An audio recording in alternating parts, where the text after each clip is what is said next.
शेगावची सुप्रसिद्ध अशी ही कचोरी बनवायला अतिशय सोपी, खायला तितकीच चवदार आणि महत्त्वाचं म्हणजे तुम्ही 7 ते 8 दिवस ही कचोरी एन्जॉय करू शकता। कशी तर तुम्हाला पुढे सांगते। तर इथे ही कचोरी जी आहे अगदी घरगुती साहित्यात बनली जाते आणि महत्त्वाचं म्हणजे अजिबात तेल न पिणारी आणि खुसखुशीत अशी ही तयार होते। चला सुरू करूया। तर इथे सर्वात अगोदर मैदा घेतलेला आहे, साधारण 200 ग्रॅम वजनाने मैदा घेतला। कपाने म्हणाल तर 2 कप मैदा घेतला। त्यामध्ये चवीनुसार मीठ घातलं। त्यानंतर थोडासा जो आहे अगदी अर्धा चमचा ओवा घातला, खूप जास्त ओवा नको, त्यामुळे अर्धा चमचा हातावर या पद्धतीने क्रश करून घातला, फ्लेवर छान येतो। आणि मोहनसाठी साधारण 1.5 पळी तेल घातलं। आपलं जे पळी असती स्वयंपाकघरामध्ये त्याने घातलं। चमच्याने म्हणाल तर साधारण 3 चमचे। आता या ठिकाणी खूप जास्त तेल अजिबात घालू नका, कारण काय होतं या ठिकाणी खूप जास्त तेल घातलं की कचोरी ज्यावेळेस आपण तळतो तर जास्त प्रमाणात तेलकट होऊ शकते। आता हे जे तेल आणि सर्व जिन्नस जे आहे छान पिठामध्ये एकत्र करून घेतले आणि आता थोडं थोडं पाणी घालून जे आहे आपल्याला पीठ मळून घ्यायचं। ज्यावेळेस आपण तेल सगळ्या पिठाला चोळून घेतो ना, तर पिठाची मूठ आली पाहिजे छान पद्धतीने, इतकं आपल्याला मोहन हवंय। आता हे पाणी सुद्धा आपलं नॉर्मलच आहे, नॉर्मल टेम्परेचरचं पाणी थोडं थोडं घालून छान असं मऊसर पीठ मळून घ्यायचं। आता हे पीठ खूप जास्त घट्ट अजिबात नको आणि खूप जास्त पातळ नको। आपण जसं समोसेसाठी किंवा मग इतर कुठल्याही कचोरीसाठी पीठ मळतो ना, त्याच पद्धतीने पीठ मळायचं। त्यानंतर वरून थोडंसं तेल लावलं आणि ह्या पिठाला साधारण जास्तीत जास्त 2 तास आणि कमीत कमी तासभर या पिठाला रेस्ट देऊन घ्यायची। आता तुमच्याकडे इतकाही वेळ नसेल तर अर्धा तास जरी रेस्ट दिली तर छान, पण आपण जितकी जास्त या पिठाला रेस्ट देऊ ना तितकं हे पीठ छान असं मऊसर तयार होतं। त्यानंतर हे पिठाला छान असं तेल जे आहे सगळीकडं चोळून घेतलं आणि याला झाकण देऊन आपण थोड्या वेळ रेस्ट देऊया।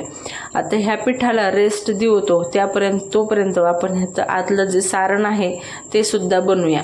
तर हे पीठ पाहू शकता तुम्ही छान असं मऊसर भिजवलेलं आहे। जर तुम्हाला मैद्याची कचोरी करायची नसेल तर मग गव्हाच्या पिठाची सुद्धा करू शकता, पण ती जी शेगावची कचोरीची चव आहे ती येणार नाही, कारण तिथे प्रोफेशनली मैद्याचीच कचोरी बनवली जाते।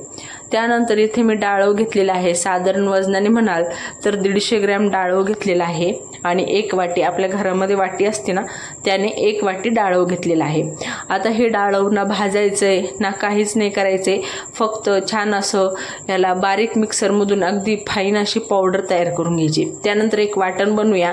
त्यासाठी भरपूर अशी कोथिंबीर, थोडेसे पुदिन्याचे पानं, 7 ते 8 लसणाच्या पाकळ्या आणि थोडंसं जे आहे इथे आल्याचा तुकडा घातलेला आहे। आता हे पाणी न घालता असं मिक्सरला वाटून घेऊया। तर छान असं दरदरीत थोडंसं वाटून घेतलं। त्यानंतर इकडे गॅसवर कढई ठेवली। कढईमध्ये साधारण 1 ते 1.5 पळी जे आहे तेल घालायचं। तेल छान तापलं की लगेचच मोहरी घालायची। मोहरी छान तडतडली की मग यामध्ये अर्धा चमचा जिरे घालूया। जिरे सुद्धा छान पद्धतीने फुलायला लागले की लगेचच आपण जे मिक्सरमधून वाटण काढलेलं आहे ना ते घालून घ्यायचं। आता वाटणामध्ये सर्वच जिन्नस महत्त्वाचे आहे। एकतर कोथिंबिरीमुळे छान चव येते, पुदिन्यामुळे एक ऑथेंटिक चव आहे, थोडीशी पुदिनाचा जो फ्लेवर आहे तो येतो, आणि त्यानंतर हिरवी मिरची तुम्ही तुमच्या आवडीनुसार कमी जास्त करू शकता तिखटाप्रमाणे, आणि आलं सुद्धा नक्की घालायचे। त्यानंतर इथे मी अगदी अर्धा चमचा हळद घातली आणि चिमूटभर हिंग घातलेला आहे। इतकेच मसाले आपल्याला यामध्ये घालायचे आहे, फक्त हळद आणि हिंग, यापेक्षा व्यतिरिक्त मिरची पावडर वगैरे काही घालायचं नाही आहे, कारण कचोरी जी शेवगावची आपण बनवत आहोत तर ती याच पद्धतीने बनली जाते। आता हे मसाले आपले तळाला करपू नये म्हणून साधारण फक्त 2 ते 3 चमचे पाणी मी या ठिकाणी घातलेलं आहे। आता याला व्यवस्थित असं साधारण 2-3 मिनिटं परतवून घेतलं आणि त्यानंतर आपण जी डाळ मिक्सरमधून काढलेली आहे ना ती घालून घेऊया। आता ही डाळव साधारण बेसन पिठासारखीच असते, पण ह्या डाळवला चव थोडीशी वेगळी असते. त्यानंतर हे डाळवसुद्धा घातलं आणि छान मसाल्यामध्ये मिक्स केलं. आता तुम्ही पाहतच असाल की डाळव घातल्या किती कोरडं असं हे मिश्रण तयार झाले. चवीनुसार मीठ घातल्यानंतर मीठ थोडंसं प्रमाणात घाला, कारण हिरव्या ज्या पालेभाज्या असतात, पुदिना असतो, कोथिंबीर असते, ते ऑलरेडी थोड्याशा खारट असतात त्यामुळं. आणि आपण पिठामध्ये सुद्धा मीठ घातलेलं आहे. थोड्यासा पाण्याचा हपका मारायचा, खूप जास्त नाही, साधारण फक्त 1-2 वेळेस पाण्याचा हपका मारून घ्यायचा. खूप असं पातळ होईल किंवा खूप जास्त पाणी पडेल इतकं पाणी अजिबात घालायचं नाही, अगदी हलकासा असा हपका द्यायचा आहे. त्यानंतर छान असं एक तर मिक्स करून घेतलं व्यवस्थित. आणि रंग पहा काय सुरेख आलेला आहे, छान असा लाईट हिरवसर, थोडासा पिवळसर असा हा रंग जो आहे सारणाला आपल्या आलेला आहे. आता हे सारण साधारण 7 ते 8 मिनिटं मंद आचेवर जे आहे भाजून घ्यायचं. म्हणजे डाळवमधली ती बघा थोडीशी उग्र वास किंवा थोडंसं जो आहे ना थोडा वेगळा फ्लेवर असतो डाळवला, तर तो निघेपर्यंत आपल्याला साधारण 7 ते 8 मिनिटं मंद आचेवर जे आहे हे भाजून घ्यायचे. म्हणजे काय होतं, कच्चापणासुद्धा राहणार नाही आणि महत्त्वाचं म्हणजे छान पद्धतीने भाजलं जाईल. त्यानंतर एखाद्या ताटामध्ये किंवा मग एखाद्या डिशमध्ये हे सारण काढून घ्यायचं. हे सारण पूर्णतः थंड झाल्याशिवाय कचोरी अजिबात भरायला घ्यायची नाही, नाहीतर काय होतं, कचोरीला पाणी सुटण्याची शक्यता असते. हे बघा, हे पूर्णतः थंड झालं. मी हाताने परत एकदा व्यवस्थित मसळलं, कारण हे थंड झालं ना थोडंसं जे आहे सुकल्यासारखं होतं, कारण यामध्ये डाळव घातलेलं आहे. डाळव जे आहे खूप जास्त पाणी शोषून घेतं. आणि याचे आपण एकसारखे छोटे छोटे जे आहे गोळे करून घेऊया. आपण गुलाबजाम किंवा पेढे बनवतो ना त्याच पद्धतीने. खूप जास्त मोठे नको, कारण शेगावची जी कचोरी असते त्यातलं आतलं सारण खूप कमी असतं पण चवदार असतं. तर अशा पद्धतीने तर संपूर्ण जे आहे इथे मी गोळे बनवून घेतले. तोपर्यंत आपलं पीठसुद्धा छान पद्धतीने भिजलेलं होतं. झाकण काढून पाहूया. तर हे बघा, आपल्याला जसं हवं आहे ना तसंच पीठ या ठिकाणी तयार झाले. पिठाला परत साधारण 1 ते 2 मिनटं मसळून घेऊया, जेणेकरून पीठ जे आहे छान अजून थोडंसं मऊसर होईल. आता तुम्ही पाहतच असेल की पीठ जे आहे खूप जास्त हार्ड नाही आहे, महत्त्वाचं म्हणजे, आणि खूप जास्त पातळसुद्धा नाही.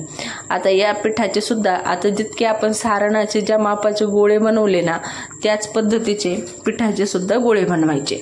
आता वरचं जे पिठाचं वेस्टर्न असतं किंवा मग आतमध्ये आपण सारण भरणार, ही वरची जी पारी असते ना ती सुद्धा खूप जाड अजिबात करायची नाही, पातळ करायची. त्यानंतर त्यामधला एक गोळा घेतला आणि या पद्धतीने जी आहे पारी बनवायला घेतली. आता पारी जी आहे ना पातळ बनवायची आहे, त्यामुळं इथे एकसारखी सगळीकडून, आणि महत्त्वाचं म्हणजे वरचे जे टोक आहेत किंवा वरचा जो भाग आहे तो पातळ करायचा आहे. तुम्ही पाहू शकता मी अंगठ्याने आणि आपल्या एका पुढच्या बोटाने जे आहे ह्या पाऱ्या ज्या आहेत छान अशा पातळ करून घेत आहे. कारण आपण जर ह्या पाऱ्या खूप जास्त जाड केल्या ना तर ती जी कचोरी खुसखुशीत होते ना ती होणार नाही आणि तेलसुद्धा जास्त प्रमाणात शोषून घेईल आणि खूप जास्त लवकर ही कचोरी नरम पडेल. तुम्ही या पद्धतीने जर कचोरी केली ना मी सांगितल्या पद्धतीने स्टेप बाय स्टेप, तर तुमची कचोरी साधारण 4 ते 5 तास खुसखुशीत म्हणजे खुसखुशीतच राहील, अजिबात नरम पडणार नाही. त्यानंतर सारण घातलं, सगळीकडून व्यवस्थित सील करून घ्यायचं, अजिबात कुठूनही फुटता कामा नये. त्यानंतर अशा पद्धतीने जे आहे थोडीशी कचोरी दाबून घेतली, म्हणजे सगळं सारण जे आहे ना सगळीकडे व्यवस्थित पसरलं सुद्धा जाईल. आणि जर आपल्याला वाटलं की सारण भरल्यावर थोडीशी कचोरी जाड झाली आहे तर दोन्ही अंगठ्याने आणि बोटाने जे आहे ही कचोरी थोडीशी पातळ करून घ्यायची. अजून एक कचोरी तुम्हाला मी भरून दाखवते. तर आणखीन एक पातळ पारी जी आहे बनवून घेतली, त्यामध्ये सारण ठेवूया.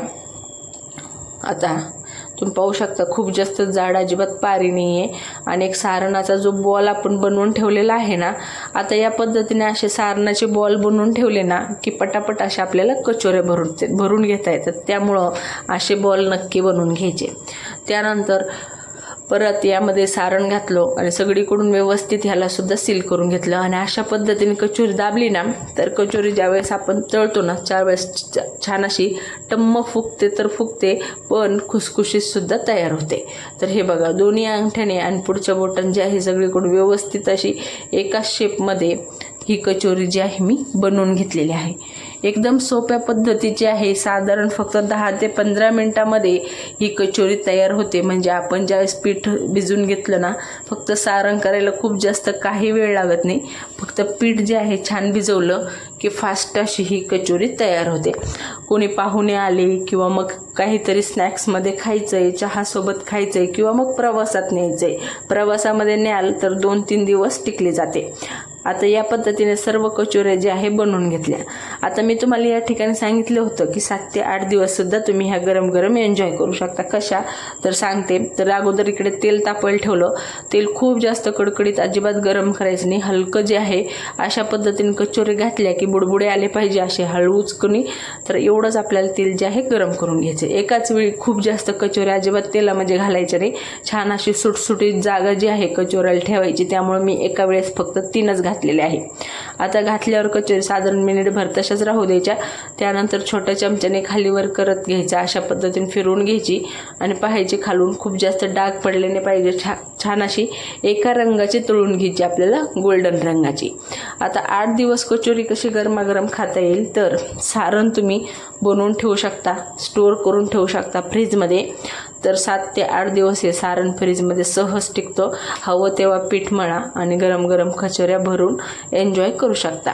प्रवासामध्ये न्याल तर 2-3 दिवस तळलेल्या कचोऱ्या टिकतात. कारण यामध्ये आपण लसूण घातलेलं आहे. जर तुम्हाला जास्त काळ हे टिकायची असेल किंवा प्रवासामध्ये जास्त दिवस स्टोअर झाली पाहिजे असं तुम्हाला वाटत असेल तर मग लसूण स्किप केला तरीसुद्धा चालेल. पण जर तुम्ही घरी खाण्यासाठी करत आहात तर लसूण नक्की घाला, कारण लसूणचा खूप छान फ्लेवर येतो. आता कचोरी तळताना गॅसची फ्लेम मीडियम ठेवायची. हाय फ्लेम ठेवायची नाही, लो फ्लेम ठेवायची नाही. हाय फ्लेमने नुसता वरचा रंग बदलेल, आतून कच्ची राहील. लो फ्लेम ठेवली तर तेलकट जास्त होईल. आणि जर मीडियम फ्लेमवर कचोरी तळली तर अजिबात तेलकट होणार नाही, सोबतच खुसखुशीतसुद्धा होईल. आणि महत्त्वाचं म्हणजे सगळीकडून व्यवस्थित तळली जाईल, कच्ची अजिबात राहणार नाही. तर हे बघा, याचा रंग पुरेपूर आता बदललेला आहे. आणखीन थोडीशी तळून घेऊया. आता एका वेळेसची कचोरी तळण्यासाठी साधारण मला 3 ते 4 मिनटं लागले. त्यामुळं भरपूर पेशन्स ठेवून ही कचोरी तळून घ्यायची. आणि तुम्ही पाहू शकता कचोरी किती अशी टम्म मस्त फुगलेली आहे. कुठेही अशी बसलेली नाही आहे किंवा मग अशी चेपलेली नाही आहे. एकसारखी सगळीकडून व्यवस्थित फुगलेली आहे. मी सांगितलेल्या स्टेप बाय स्टेप ही कचोरी बनवली ना तर अजिबात फेल तर होणार नाही. पण सगळ्यांना इतकी आवडेल की तुम्ही एकदा बनवली की तुम्हाला परत परत नक्कीच बनवावी लागेल. आणि हा तुमच्या घरातला आवडता मेन्यू होईल. कारण ही शेगावची सुप्रसिद्ध कचोरी आहे. हे बघा, असा रंग आला की छान अशा निथळून काढून घ्यायच्या. आणि जर तुम्हाला 2 दिवस स्टोअर करून ठेवायचे असेल तर पूर्णतः थंड झाली की मग एअरटाईट कंटेनरमध्ये किंवा मग बंद झाकणाच्या छान डब्यामध्ये तुम्ही ही स्टोअर करून ठेवू शकता. त्यानंतर दुसऱ्या कचोऱ्यासुद्धा घातल्या. त्यासुद्धा कचोऱ्या त्याच पद्धतीने तळूया मीडियम फ्लेमवर. अजिबात गॅसची फ्लेम हाय नको, लो नको, काहीच नको. आणि याच फ्लेमवर जे आहे छान अशी ह्या कचोऱ्या तळून घेऊया. आता मुलांची शाळासुद्धा सुरू झालेली आहे. मुलांना शाळेमध्ये काहीतरी चटपटीत हवं असतं आणि त्यांना असे स्नॅक्स तर खूपच आवडतात. तर तुम्ही हे सुद्धा तुम्ही बनवून देऊ शकता त्यांना. सारण अगोदर बनवून ठेवा आणि मग तुमची पटापट हे कचोऱ्या ज्या आहे तयार होतील. तर हे बघा, मस्त अशा ह्या टम्म फुगलेल्या एकसारख्या रंगाच्या आणि वरून खुसखुशीत, आतून मस्त अशी ही सारणाची चव. तर अशा ह्या मस्त कचोऱ्या, शेगावची सुप्रसिद्ध कचोरी जी आहे तयार झाली. बनवायला अतिशय सोपी, खायला सगळ्याच्या आवडीची. वृद्धसुद्धा खाऊ शकतात, छोटी मुलंसुद्धा खाऊ शकतात. सगळ्यांना मनसोक्त खाऊ द्या. आणि आवाज तर तुम्ही ऐकलाच असेल. चला मग, कचोरीची रेसिपी कशी वाटली मला नक्की कमेंट करून सांगा. रेसिपी आवडली असेल तर चॅनलला सबस्क्राईब करा, रेसिपीला लाईक करा. जास्तीत जास्त ही रेसिपी तुमच्या मैत्रिणींना, नातेवाईकांना शेअर करा. आणि हे बघा, आतलं सारण किती मस्त असं बसलं आहे. आवाज ऐका, मस्त कचोरीचा खुसखुशीत अशी ही कचोरी तयार झालेली आहे. कचोरी एकदा बनवा आणि मस्त अशी ही चहासोबत छोट्या बुकेसाठी एन्जॉय करा.